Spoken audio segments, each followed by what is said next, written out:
कल यानी 23 मार्च को मनीष कश्यप के समर्थकों के द्वारा बिहार बंद का ऐलान किया गया है। मनीष कश्यप एक यूट्यूबर पत्रकार हैं और सच तक न्यूज़ के नाम से यूट्यूब चैनल चलाते हैं, लेकिन आज मनीष कश्यप जेल में बंद हैं। मनीष कश्यप के ऊपर यह आरोप है कि मनीष कश्यप ने बिहारी मजदूरों का फर्जी वीडियो बनाकर सोशल मीडिया पर वायरल किया, जिसके चलते लाखों की संख्या में जो बिहारी मजदूर देश के दूसरे प्रदेशों में रहते हैं दहशत में आ गए और लगातार दूसरे प्रदेशों को छोड़कर बिहार आने लगे। इसी आधार पर मनीष कश्यप पर एफआईआर किया गया और आज मनीष कश्यप जेल में बंद हैं। जिस दिन मनीष कश्यप पर एफआईआर हुआ, सोशल मीडिया पर मनीष कश्यप का विरोध करने वाले लोगों की बाढ़ आ गई। कई पत्रकार मनीष कश्यप का खुलेआम विरोध कर रहे थे। जो लोग मनीष कश्यप का विरोध करके ही अपनी पत्रकारिता की दुकान चलाते हैं। कई लोग मनीष कश्यप के खिलाफ अश्लील भाषा का प्रयोग कर रहे थे, मनीष कश्यप को गालियां दे रहे थे। मनीष कश्यप के समर्थकों का यह सवाल है बिहार पुलिस से कि आखिर उन लोगों पर कार्रवाई क्यों नहीं होती जो लोग सोशल मीडिया में आकर मनीष कश्यप को गालियां दे रहे थे, उनके खिलाफ अश्लील भाषा का प्रयोग कर रहे थे।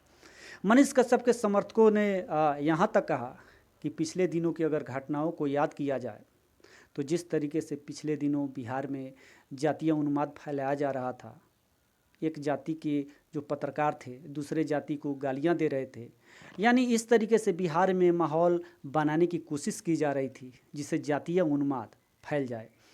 तो वैसे पत्रकारों पर कभी एफआईआर क्यों नहीं होता और वैसे पत्रकारों पर कार्रवाई क्यों नहीं होती? मनीष कश्यप के समर्थकों ने यह भी कहा कि वैसे लोगों पर कार्रवाई इसलिए नहीं होती क्योंकि वैसे पत्रकार बिहार सरकार का समर्थन करते हैं, जबकि मनीष कश्यप बिहार सरकार का विरोध करते हैं। मनीष कश्यप को फर्जी वीडियो वायरल करने के मामले में सज़ा नहीं हुई है, बल्कि बिहार सरकार का विरोध करने के कारण मनीष कश्यप को सज़ा हुई है। मनीष कश्यप तमिलनाडु गए, वहाँ बिहारी मजदूरों से बातचीत की और बिहार सरकार से यह सवाल पूछा कि आखिर बिहार के जो मजदूर हैं आज भी दूसरे प्रदेशों में जाने के लिए क्यों विवश हैं। बिहार में आरजेडी और जेडीयू की सरकार पिछले 30 सालों से है, हालांकि कभी कभी बीजेपी भी सरकार में शामिल रही है। बावजूद इसके आज भी बिहार में रोजगार के अवसर उपलब्ध नहीं है। आज भी भारी संख्या में बिहार के लोग दूसरे प्रदेशों में जाने के लिए विवश हैं और दूसरे प्रदेशों में चाहे मुंबई हो, असम हो, कोलकाता हो या तमिलनाडु हो, बिहारी मजदूरों को परेशान किया जाता है।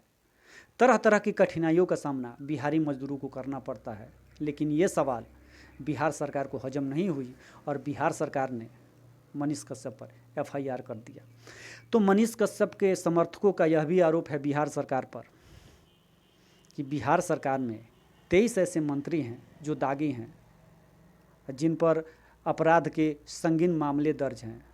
चोरी, डकैती, भ्रष्टाचार यानी तमाम प्रकार के मामले उन मंत्रियों पर दर्ज हैं। बावजूद इसके वे लोग सरकार में मंत्री की कुर्सी पर विराजमान हैं। उन लोगों पर बिहार सरकार कार्रवाई नहीं करती। मनीष कश्यप के समर्थकों का यह भी कहना है कि मनीष कश्यप के खाते में 42 लाख रुपए हैं।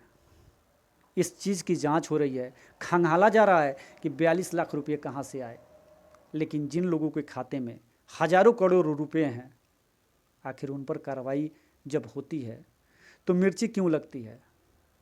ईडी और सीबीआई जब ऐसे लोगों के पीछे पड़ती है तो यह कहा जाता है कि बीजेपी का तोता है ईडी और सीबीआई। तो ये तमाम प्रकार के जो आरोप हैं मनीष कश्यप के समर्थकों के द्वारा बिहार सरकार पर लगाए जा रहे हैं। यह सवाल पूछा जा रहा है बिहार सरकार से कि आखिर मनीष कश्यप को गिरफ्तार क्यों किया गया है।